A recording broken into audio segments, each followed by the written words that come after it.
Welcome to Beer Freaks. The horror happy hour edition. So if you're familiar with the horror happy hours, they were in the past episodes, they were quicker editions, 5 or 10 minutes. We would have a topic of something that freaked us out. So we wanted to bring it back because sometimes we don't have a guest. Yep. We don't always have to have a guest. Yeah. Derek and I can have fun together. It's we can. We can. Didn't mean to sound dirty there. So today I brought in a little bit of history about the lost colony of Roanoke. Well, look, so we gotta preface this because my wife was traveling to Denver. If you follow us on social media, then you saw the Colorado Weird Beer Challenge hashtag a couple of times the other week.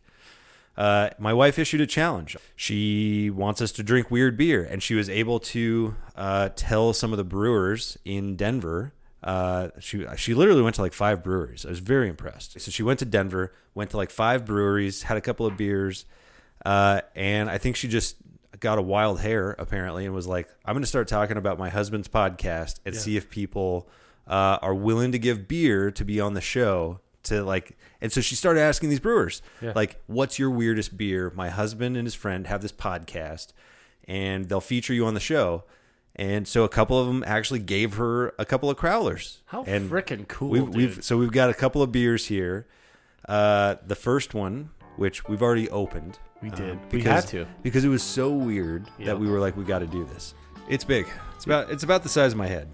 It's like the high class 40. It is like a high class 40. Put this in a paper bag and you'll have a great night, friend.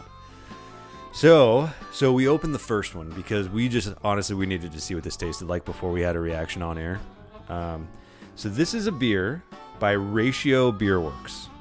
So shout out to Ratio. Thank you guys. You're cool for giving Amanda some beer for us to try on the show.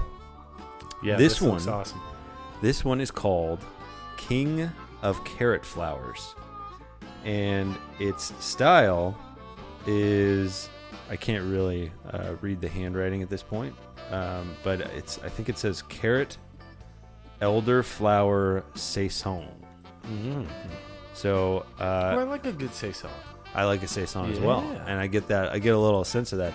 But I got to tell you, when we first cracked this, I was like, holy shit, this is going to be disgusting. Yeah. Like carrots and beer do not mix.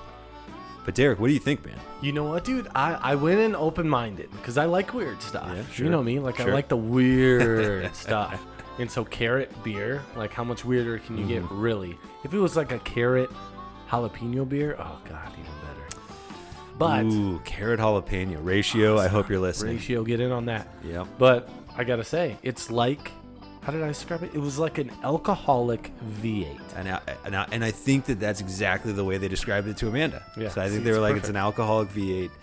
This one tastes like it's not sugar in this, obviously, but you know what I mean. I totally agree with you. This is actually really good. It blew my expectations away. It definitely has like a bit of like that saison flavor. And it's not like, the carrot or the vegetable flavor is not like overbearing. It's not blasting me in the face and like overtaking the beer.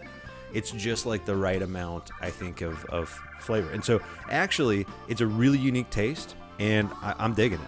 And Ratio, I need to hear back from you guys on this because I'm pretty sure I'm getting healthier while I drink this beer, right? Oh, yeah. Like carrot beer has got to be healthy for you, right? I think our eyesight's getting better. I can see like 1,000 feet away. Yeah, right now. It's nuts. I can usually only see like 2 inches in front of my face. Super, like it looks like orange soda. Yeah, basically. it does. Yeah, it looks a little like orange soda. Yeah, well, tang, absolutely. Yeah, it's got a little bit of it's definitely the orangey look though. Yeah. So if someone poured this for me and I had no idea what this was, I would like throw it away. But really? Now I know what it is. I'm like, this is cool. Okay, I'll give it a shot. But it's really good. Yeah. So well fantastic. Done, guys. Good job, Ratio. Good job, Ratio. Cheers. So Amanda, cheers. Oh yeah, we got to cheers your wife on this. Yeah. We got to cheers Ratio. Yeah, cheers. Thank you guys for the beer. Yes. But we got to get to the meat of this. Let's do it quick. Well, it doesn't have to be quick. We'll take our time. But so this is something that's always interested me. So Derek, I don't know if you're very familiar with the lost colony of Roanoke, I'm but not. I've always heard a little bit about this. I was always a little bit intrigued, but essentially, it's this colony that, and this is back in the 1500s, back in the 16th century when they were still trying to, colonize America. And the Spanish were already here, so the British were trying to kind of lay some groundwork. And so I think it was like 1584, the first settlers, one of the first settlers from England came out, and they found Roanoke Island, which is just off the coast of North Carolina. And they left 15 men there, and I think the head of the tour, or whatever it was, let me see if I can find his name here, Ralph Lane, was sent to establish the colony. And I think he left for a little bit. I think he was going to go try to find supplies or meet up with some of the local tribes or something like that. And he came back, and all of his men were gone. And there was some evidence that maybe they had been killed, or maybe they'd just been driven away, or something along those lines. But it was still not very clear. It wasn't total, like a lot of the stuff was gone, whatever. So this was, I think, in 1584, 1585. Now, that in and of itself is not that crazy of a story. But what is crazy is that the same thing happened again just a couple of years later. So in 1587, I think it was Sir John White who had led his much bigger group. So it was 90 men, 17 women, and 11 children. And they had settled temporarily. It was meant to be temporary on Roanoke Island, off the coast of North Carolina. They had always planned to go to the mainland, but of course it was a very treacherous time. In North Carolina back in the 1500s, there were a lot of tribes. Some of them were peaceful, some of them weren't. You didn't know who was your friend, you didn't know who was your foe, so you had to be really careful. So they settled in this island, and they thought it was a pretty safe place. So anyway, John White has to go back to England to get some supplies because they're running out of supplies on this island. They vote that he goes back. He's meant to come back in like a year or so. So this is 1587. But there's a war going on between England and Spain. And because of that, a lot of the shipping lanes and all that kind of stuff are blocked. So he's actually not able to get back to Roanoke Island until 1590, 3 years later. So this group of 90 men, 17 women, and 11 children have basically been on this island alone for 3 years. By the time he finally gets back, they're all gone. And not only are they gone, their stuff is gone. Everything's gone. There's not a trace of these people to be found. So the crazy thing is there is two things that they are actually able to find eventually in this trip back 3 years later, 1590. There's two trees. One tree has carved in it CRO. Another tree has carved in it CROATOAN, Croatoan, which is a local Indian tribe. But that's the only evidence that they can find of anything. So there's a lot of speculation around this. The really interesting part is, some people theorize that, okay, maybe they were saying that they went to the Croatoans, right? That it was a peaceful tribe. So maybe they started intermingling. Maybe they tried to figure something out with them. Maybe they needed, some protection from a warring tribe or something like that. So that's one theory. Another theory is actually Pocahontas' dad, believe it or not, this is, he was a real guy. Like John Smith, Pocahontas, her dad was the chief of the tribe. He actually claimed to have killed a bunch of white people who had intermingled with a neighboring tribe to the south, and I think he was up in Virginia or something like that.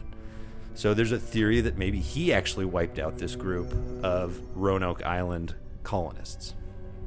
Now, of course, being the show that we are, enjoying a little bit of horror, enjoying a little bit of speculation, there is a third theory that, hey, these people just disappeared. Straight up.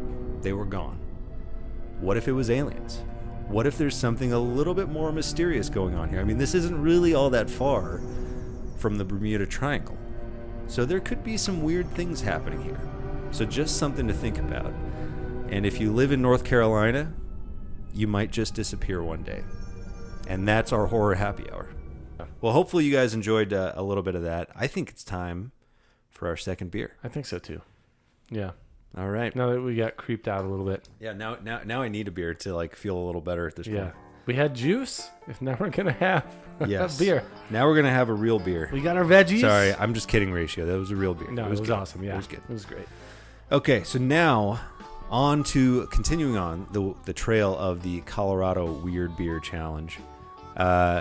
Thanks again, Amanda, and thank you to 10 Barrel Brewing Company because this is the second crowler that she was able to acquire. Yeah, that's awesome. And apparently, these guys had a great story about this beer.